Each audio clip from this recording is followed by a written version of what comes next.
d'abord rappeler le propos pertinent du prédécesseur, à savoir Bassirou Diomaye. Alors, je voudrais juste retenir dans ce qu'il a dit deux choses capitales qui me paraissent indispensables à la vie.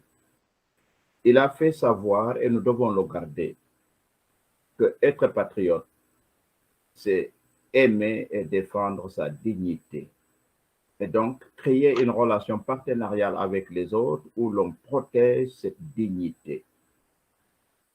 Deuxième chose capitale qu'il a signalée et sur laquelle je veux absolument insister, c'est qu'il dit que l'idéologie de PASTEF et le projet de PASTEF n'est pas de rompre avec tout le monde, mais de réajuster les rapports, d'établir un rapport de justice entre le Sénégal, l'Afrique et les autres pays qui, par amour de leur pays, travaillent au bien-être de leur pays et que le Sénégal, l'Afrique doit faire la même chose.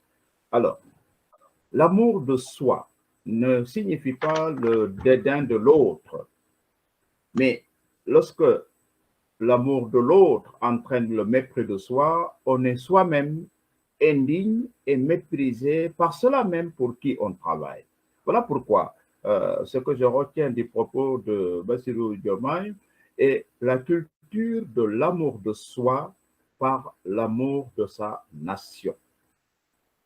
Voilà pourquoi également il me semble important de travailler à la suite de ce propos sur la notion d'idéologie de PASTEF en général et de tenter de montrer comment l'idéologie doit s'améliorer avec un autre concept que j'appelle l'idéologie.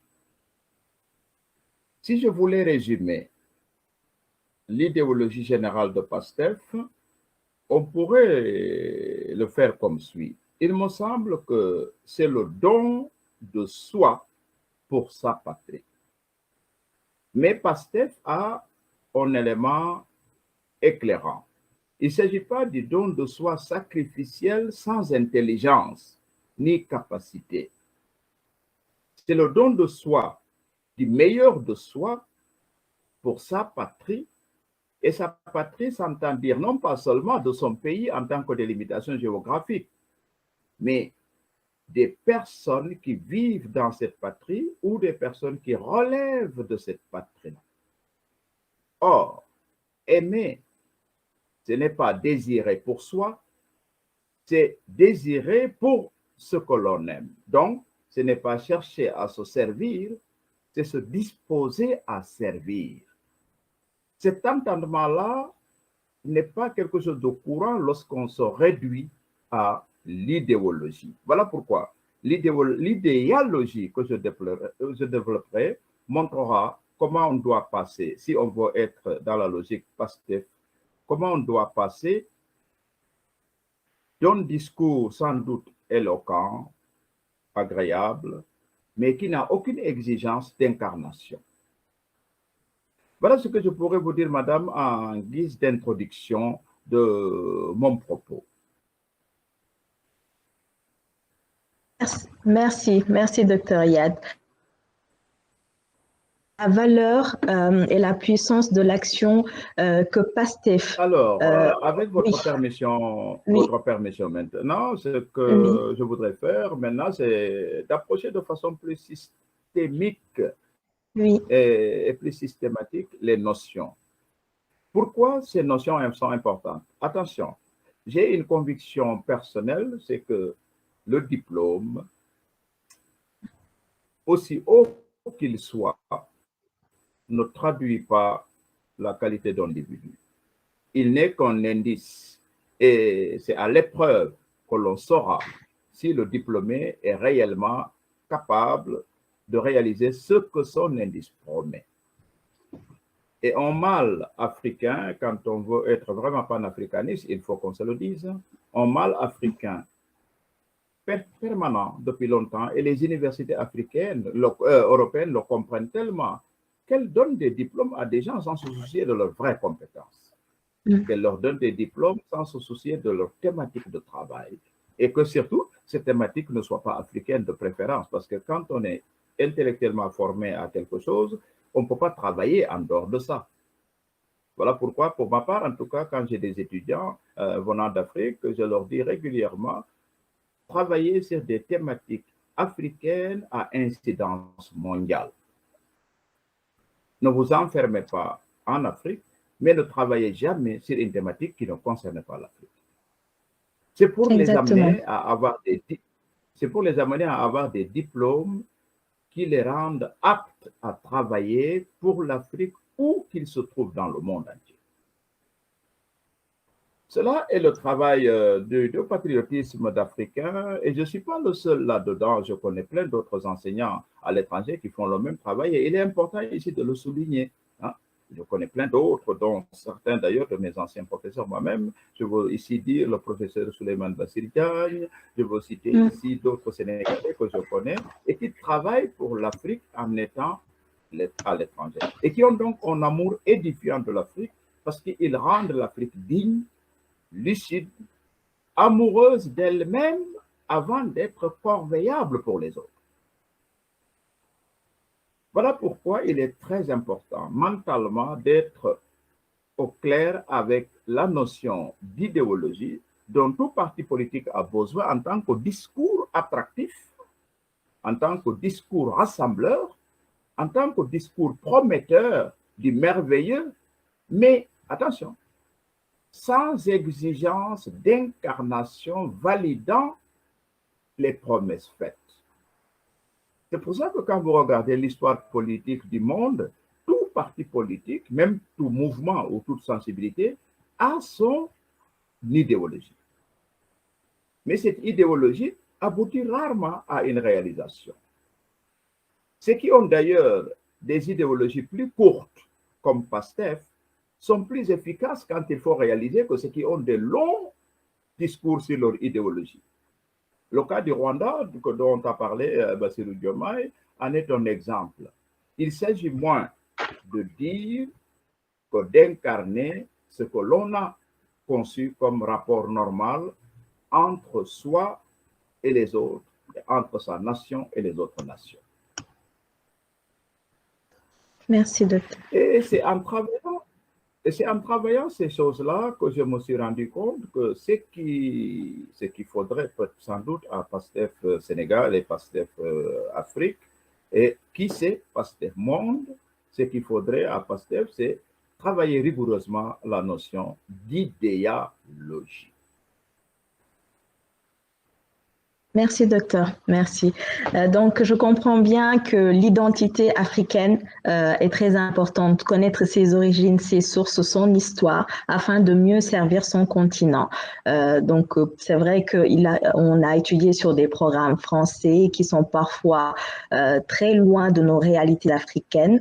Donc, il est très important qu'on redescende les bases de notre histoire, de notre histoire sociétale, afin de mieux former les générations. Et du coup, vous avez exprimé, docteur, les notions d'idéologie et les notions d'idéologie, et nous entraînons, nous, PASTEF, dans cette démarche-là de recherche de l'idéologie pour avoir des solutions pratico-pratiques. Et je voudrais vous demander, docteur, comment la prise de conscience de la différence entre l'idéologie et l'idéologie peut-elle permettre de lever les freins au développement et en désinhibant la volonté d'excellence chez les individus? Très bien, madame. Ce que vous avez annoncé est réellement la perspective qui permet à un parti politique de devenir non seulement capable d'accéder au pouvoir, mais d'exercer le pouvoir de manière à imposer à l'entendement des citoyens une vision du monde, une façon d'être au monde, une façon d'agir beaucoup plus durable que ceux-là même qui ont fondé et qui auront dirigé les premiers moments de l'accès au pouvoir politique. C'est pour cela qu'il est fondamental de connaître, de reconnaître, d'activer et de vivre en permanence la différence entre idéologie et idéologie. Par le néologisme idéologie, je désigne l'étude et la connaissance de l'idéal. Et l'idéal s'entend dire non pas de la rêverie d'une qualité de vie, mais du fait d'avoir en conscience l'idée de la perfection possible et de s'attacher au quotidien aux efforts de justice et de vérité permettant d'incarner cette perfection. L'idéologie éveille, conscientise et accompagne vers la réalisation pratique du juste dans le triple rapport à soi-même, à ses semblables et à la nature, ou si l'on veut, au transcendant ou au divin. C'est en ce sens que l'idéologie libère de la fatalité. Ça, dès qu'on parle un peu avec des Africains, on l'entend souvent. Il en est ainsi, que voulez-vous? Vous me pardonnerez mon Wolof très sérère, puisque je suis un sérère invétéré. On entend souvent dire au Sénégal notamment, ah, il y a la couture.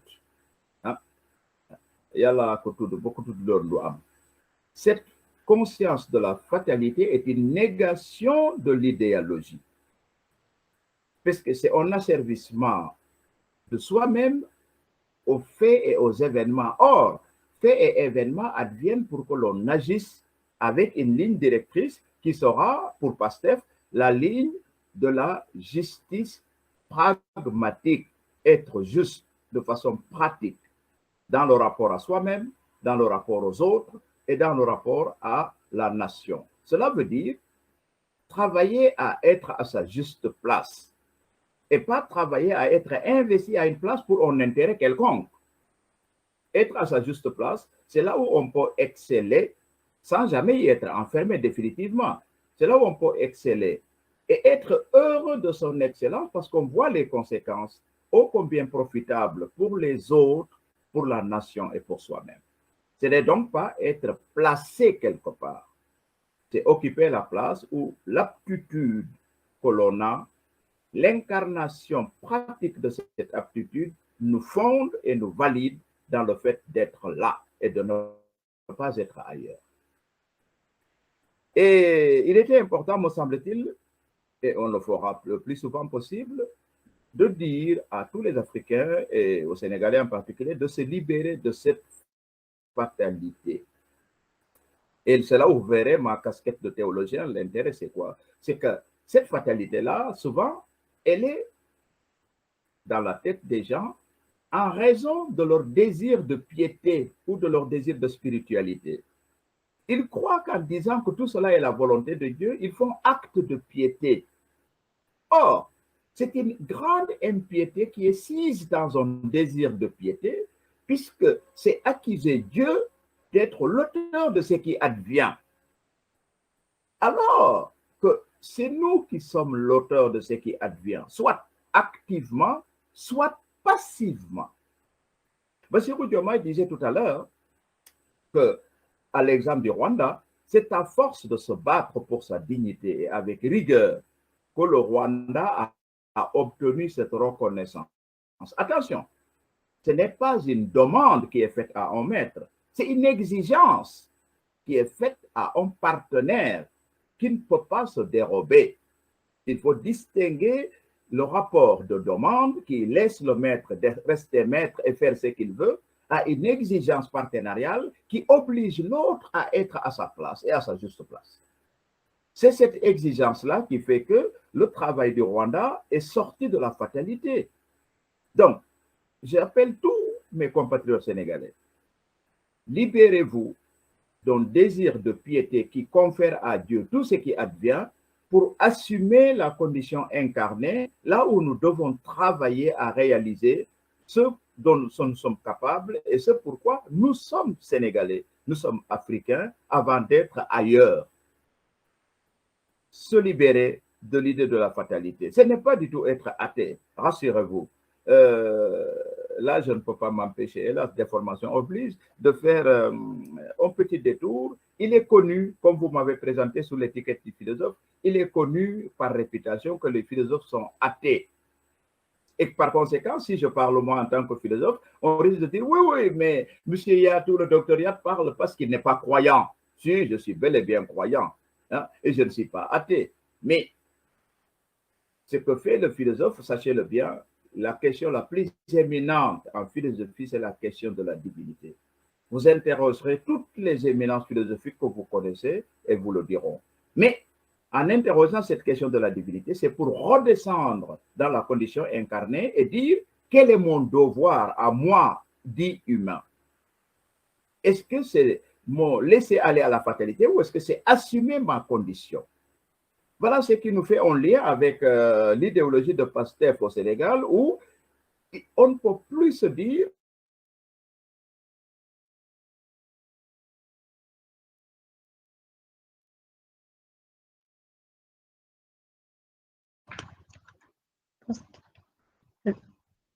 Oui. Donc, allô?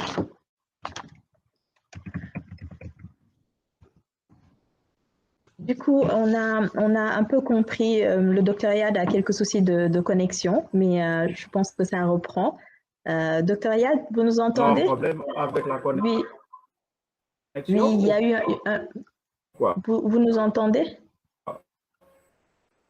Donc, le temps que la connexion reprenne, on va un peu redéfinir, reprendre les propos du docteur Yat, qui nous dit qu'il est très important de ne pas avoir cet esprit africain fataliste qui pense que tout est une volonté divine, le fameux Moune au Sénégal, qui nous oblige à subir plutôt que d'agir pour exceller et sortir de cette sphère. Oui.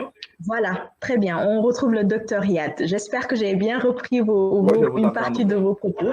On vous écoute. On vous écoute.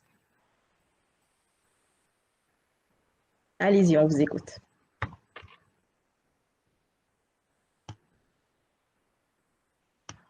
Votre micro est activé?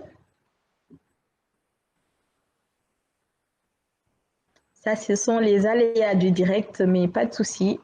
Vous aurez toujours le plaisir de l'entendre très vite. Tout à fait, vous les avez repris très exactement. Voilà, parfait. C'est important quand on est dans un milieu comme le Sénégal, même si on doit parler de politique, je crois que oui, normalement, oui, il est activé. Hein? Vous m'entendez? Oui, continuez, on vous entend, continuez. Alors, c'est reparti, vous m'entendez bien? Très bien, allez-y. Vous m'entendez bien? Très bien, très bien, très bien. Moi, je n'entends plus. D'accord. Je disais, vous avez très bien repris l'essentiel de ce que je disais. Et c'est important quand on a un peuple comme un peuple sénégalais qui est un peuple de croyants, de leur dire que la croyance n'est pas la fatalité. Au contraire, la croyance est un devoir d'action efficace dans le monde et pour le monde. Et cette action efficace a une vertu cardinale, c'est la préoccupation du juste. Être juste dans le rapport à soi-même, dans le rapport au semblable, dans le rapport à la nation et dans le rapport au divin ou au transcendant. Ceci nous fait devoir de ne jamais dire qu'il en est ainsi, on ne peut rien. Mais ceci nous fait également devoir de dire ce que nous voulons changer doit être changé au profit de la dignité de qui nous sommes et de qui nous avons encore à devenir. Il est par conséquent important de repérer que lorsqu'un peuple d'hommes et de femmes de foi se trouve en espace politique, ce peuple doit se dire, son premier devoir, c'est d'incarner l'éthique. Là aussi, permettez-moi de vous faire une précision parce qu'il est habituel d'entendre le mot éthique dans toutes les bouches et à toutes les sauces pour remplacer la morale. Non, l'éthique ne se superpose pas à la morale. La morale n'est pas autre chose que des règles d'une communauté acceptées par l'ensemble de la communauté et réglant la vie de cette communauté et des individus dans la communauté. Une morale peut être injuste, mais aussi longtemps que la personne de la communauté assume cette morale, elle est vue comme correcte et irréprochable. À l'inverse, l'éthique est une exigence de justice. Voilà pourquoi il arrive aisément que l'éthique entre en contradiction avec la morale d'une communauté. L'éthique, c'est d'abord la justice dans la composition de l'âme. Je ne peux pas aller dans le détail, je me limiterai à vous dire ça. Et c'est cette composition dans l'âme dont le travail de justice permettra d'établir un travail de justice entre les personnes. Voilà pourquoi l'éthique a un niveau de profondeur dans les personnes que la morale n'a pas. L'éthique a un accès aux consciences que la morale n'a pas. L'éthique a une exigence de justice que la morale n'a pas. Alors, cela ne veut pas dire qu'il faut bannir toutes les morales, non. Il faut prendre les morales, mais reconnaître leurs limites pour pouvoir dépasser ces limites et accéder à l'éthique. Lorsque l'on dit le don de soi pour sa patrie, la morale le proclamera, mais ne le fera pas. Parce que la morale vous dira, écoutez, tout le monde essaie de s'arranger, fais comme eux. L'éthique vous dira non. Si vous avez déclaré le don de soi pour sa patrie, vous devez donner votre personne, votre intelligence, votre temps, vos capacités pour le développement de votre patrie. Ce n'est pas un discours, c'est une action qui doit être avérée.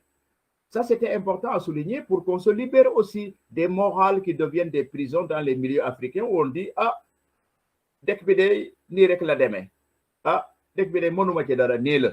Ah, dès que dal nu mel ñun ñoko ba mu mel nonu. Du nak ñun ñoo tax mu mel nonu. Mais bañ ko bayé mu mel nonu, bokk nañ ci xamné ñooñu dañoo bokk ci tax ñu mel nonu. Ah, on ne peut pas être des spectateurs qui se réfugient derrière une volonté divine ou derrière une morale établie. Le devoir de l'éthique, c'est d'exiger la réparation de l'injustice, de s'obliger à l'établissement de la justice durable, ce qui passe par le chacun à sa juste place.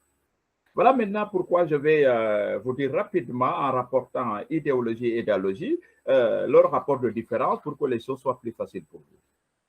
Alors, contrairement à l'idéologie, qui peut être belle comme idée ou vision de l'esprit, séduisante dans son énoncé sous forme de slogan, mais souvent décevante quant à sa réalisation pragmatique, parce que cette réalisation ne présente aucun idéal de vie pour ceux qui se réclament de l'idéologie. Contrairement donc à cette idéologie, l'idéologie, elle, n'est belle que par son exigence à être incarnée par les femmes et les hommes qui font communauté de référence, communauté d'État, communauté de vie et communauté même de croyance autour de cette qualité de vie. L'idéologie séduit moins par la parole, par le discours emphatique et l'enrichissement matériel que par la cohérence de vie qu'elle nécessite. Retenez bien ça. L'idéologie exige une cohérence de vie et pas un dire qui s'oppose à un mode d'être, pas une parole qui s'oppose à une pratique. L'idéologie séduit également par la dignité qu'elle confère aux fonctions et aux personnes ayant pris place à cette fonction. L'idéologie séduit par la quiétude qu'elle génère chez celui qui fait l'effort conscient et volontaire de l'incarner comme vision anticipatrice de ce que le croyant appellera paradis. L'idéologue parle pour persuader, séduire.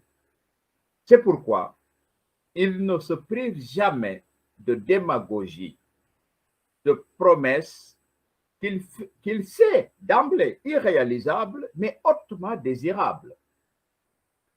L'idéologue fait tout et il est prêt à tout pour se faire élire au pouvoir politique. Mais une fois élu, l'idéologue se sert de son élection pour se servir et servir son parti ou ceux de son groupe en agissant pour les intérêts particuliers ou sectoriels. Par contre, l'idéologue, retenez bien la différence. Ce que je viens de définir, c'est l'idéologue. Ce que je vais maintenant définir, c'est l'idéologue.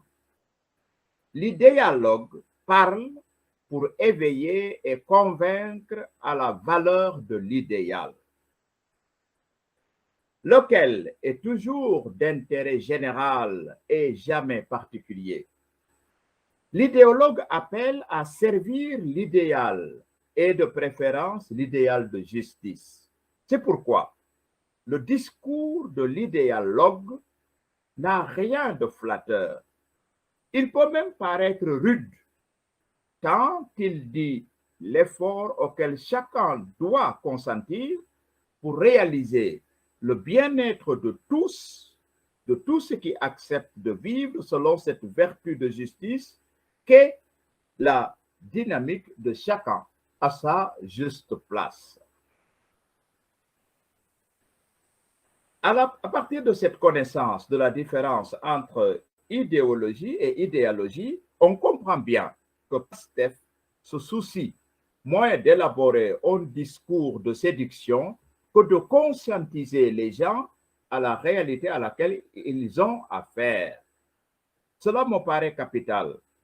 Et si nous prenons au sérieux cette perspective de PASTEF, nous nous rendrons compte que le travail que chacun doit faire est moins d'élaborer des discours sans doute convaincants qui sont utiles, mais de s'impliquer de façon pratique, de façon expérimentale, voire expérientielle à la vie d'engagement. Mais chacun à sa juste place.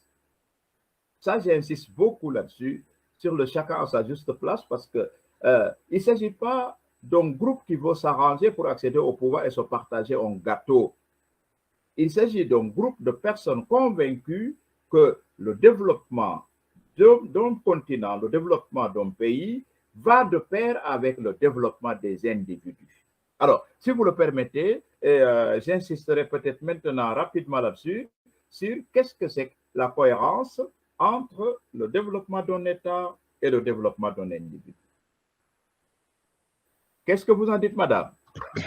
Très bien, docteur. En fait, on a un grand plaisir à vous écouter. On regarde même plus l'heure. Donc, si vous pouvez nous expliquer de manière rapide, mais quand même avec l'essence de vos propos, ce qu'est un idéal de développement.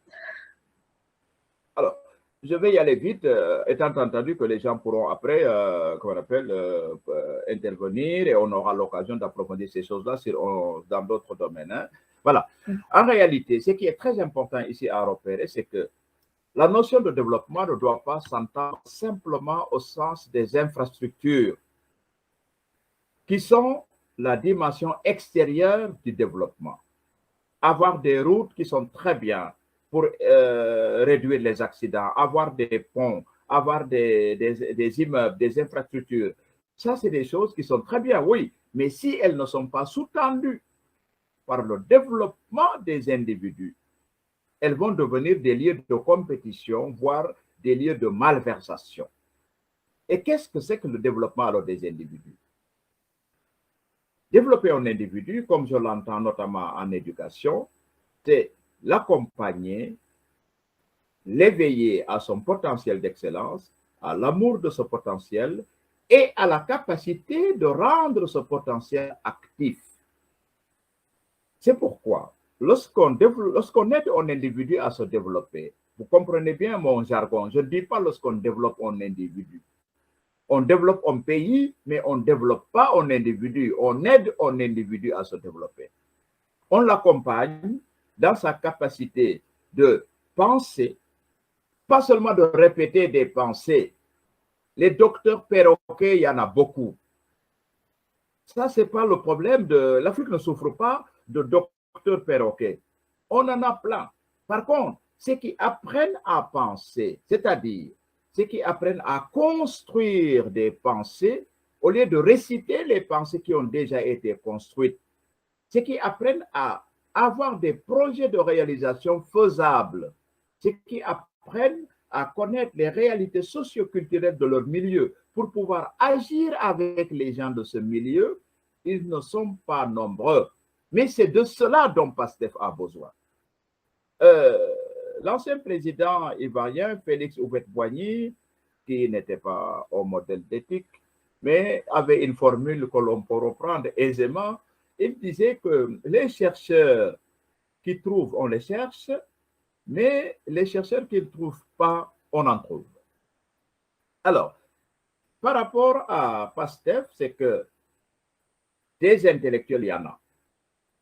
Des gens qui ont envie que le Sénégal change, que l'Afrique change, il y en a.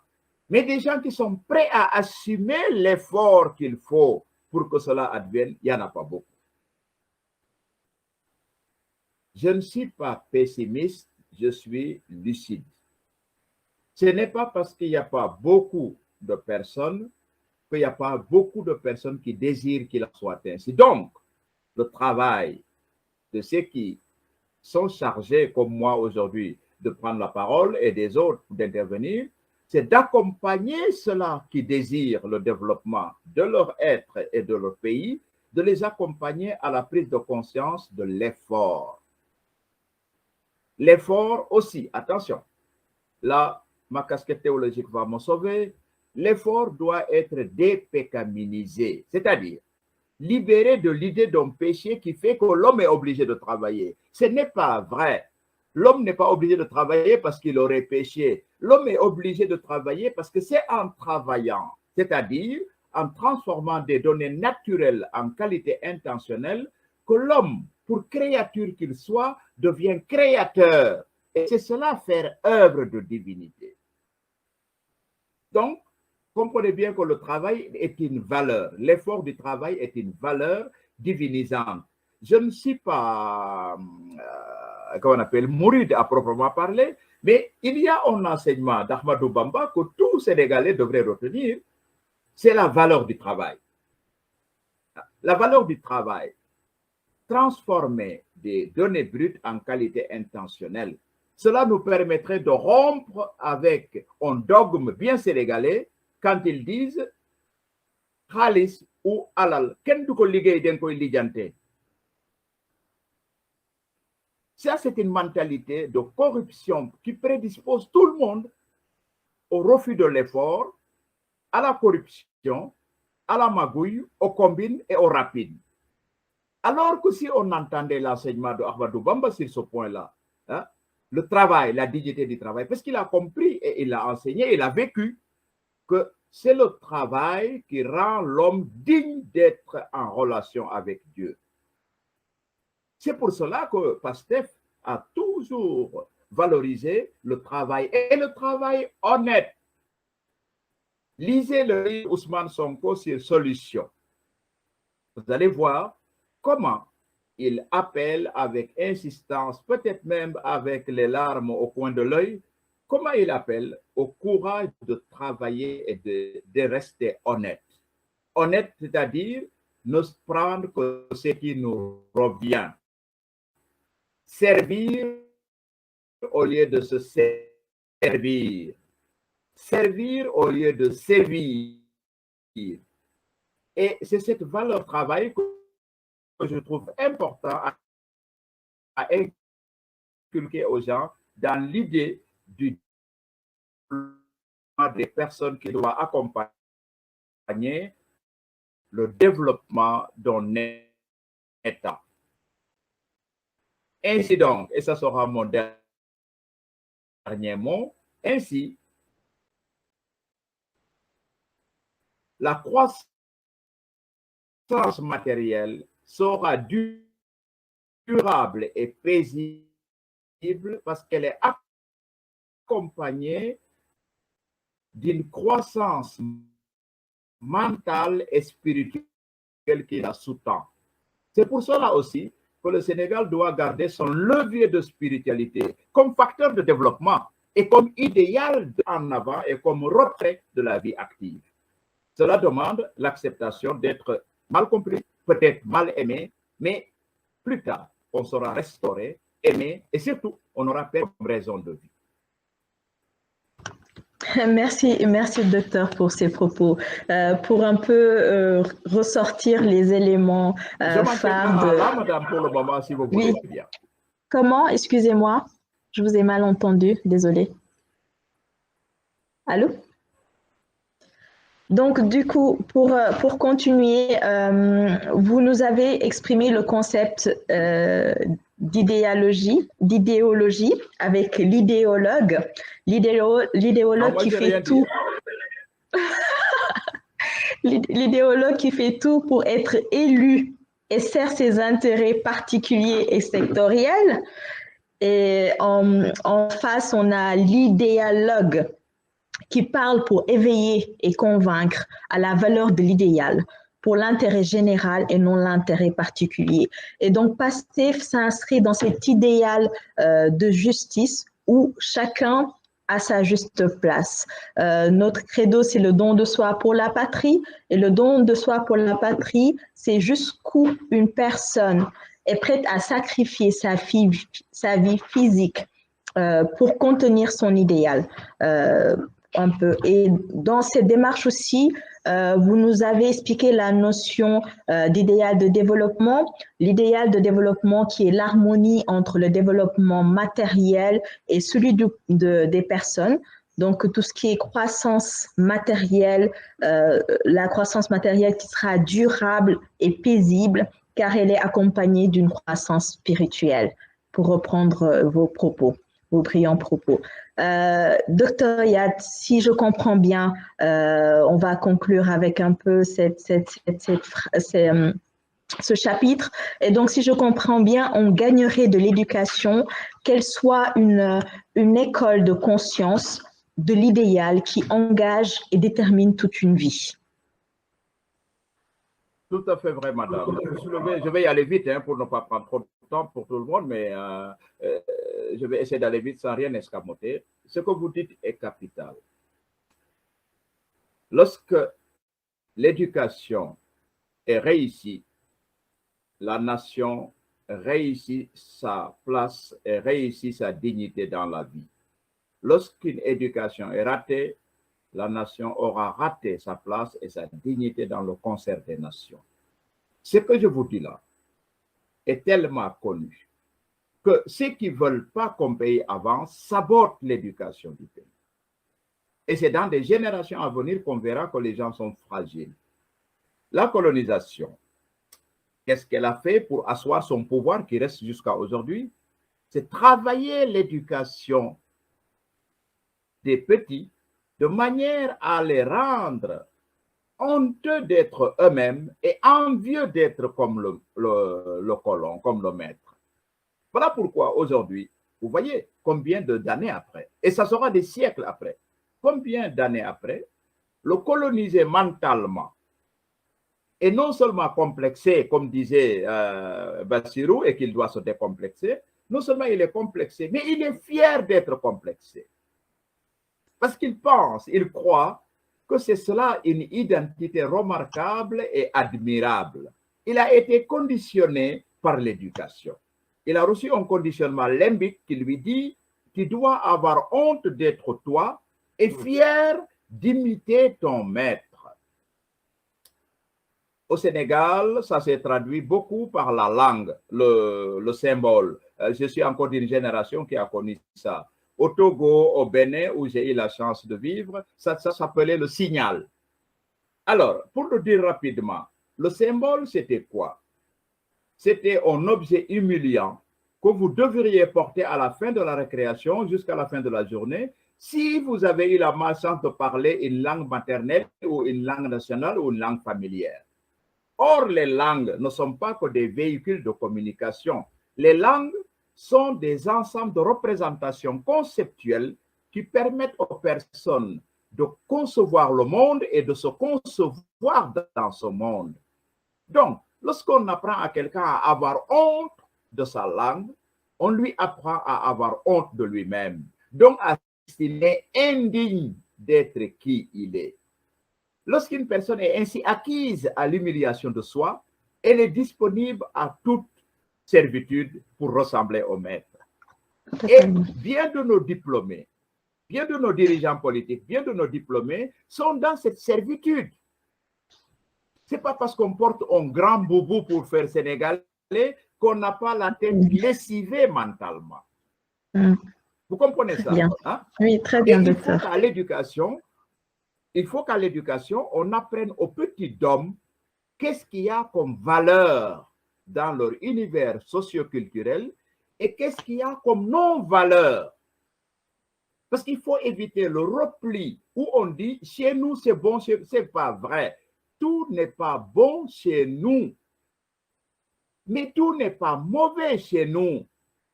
Il y a de l'excellence et de l'exécration chez nous. Et nous avons la faculté de le trier. Nous avons aussi la capacité de repérer l'excellence ailleurs et l'exécration, d'abandonner l'exécration à ceux qui la détiennent et cultiver l'excellence que nous pouvons en prendre. Et ça, il faut le faire à travers le travail des langues. Hein? J'entends souvent dire qu'il faudrait qu'on bannisse le français au Sénégal. Soit, mais si on bannit le français pour adopter l'anglais ou l'arabe ou l'américain, c'est pareil. Il faut absolument qu'on intègre la valeur de l'éducation qui conditionne le petit homme à une vision du monde et confère à cette vision-là un attachement qu'il vivra comme la recherche d'un idéal de vie. Et l'idéal de vie sera alors non seulement sa raison d'être, mais sa fierté d'exister et d'agir. Voilà pourquoi, oui, excusez-moi. Oui, allez-y. Là, on peut aller très loin parce on décline sur les notions de négritude de Cheikh Anta Diop dans Nation Nègre et culture. Et vous avez ouvert aussi le champ aux exposés de dimanche, notamment la question de l'aliénation de nos élites africaines. Donc, on vous en remercie d'avoir fait aussi cette transition pour demain. En une ou deux phrases, si vous pouvez conclure en nous laissant le mot de la fin, et nous allons fermer cette session, s'il vous plaît, docteur. Merci bien. Alors, je conclurai sous forme d'appel. Un appel qui se vaut conscientisation, en disant, il est capital de prendre conscience du fait suivant. La fonction à laquelle vous êtes investi ne dit pas qui vous êtes. Elle indique simplement qui est-ce que vous pouvez et devez devenir. La place à laquelle on est affecté indique véritablement l'effort que nous devons fournir pour mériter d'y être investi. Et cet effort-là se traduira par l'amour du juste, l'exigence de l'honnêteté, la cohérence de vie, pour ne pas être en situation d'investiture, imposture, mais pour être dans une situation d'investiture validante. Et en ce sens-là, vous avez dans l'expérience de PASTEF des personnes qui ont incarné cette façon de vivre et d'occuper cette place-là. Parce que ces personnes pouvaient rester à d'autres places, avoir beaucoup de biens matériels et vivre indignement comme les Sénégalais, beaucoup de Sénégalais dans le luxe. Elles ont renoncé à cela parce qu'elles aiment prioritairement l'idéal de justice, de la dignité et de la cohérence de vie. Voilà l'effort auquel nous devons nous attacher résolument.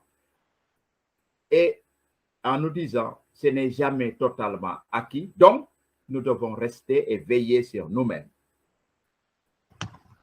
Voilà mon dernier mot. Merci, docteur. Merci. Ce fut un grand plaisir de vous avoir écouté, d'avoir vu chacune de vos paroles et on n'en a pas assez. Donc, nous remercions tout le monde d'avoir suivi cette session et nous passons la parole à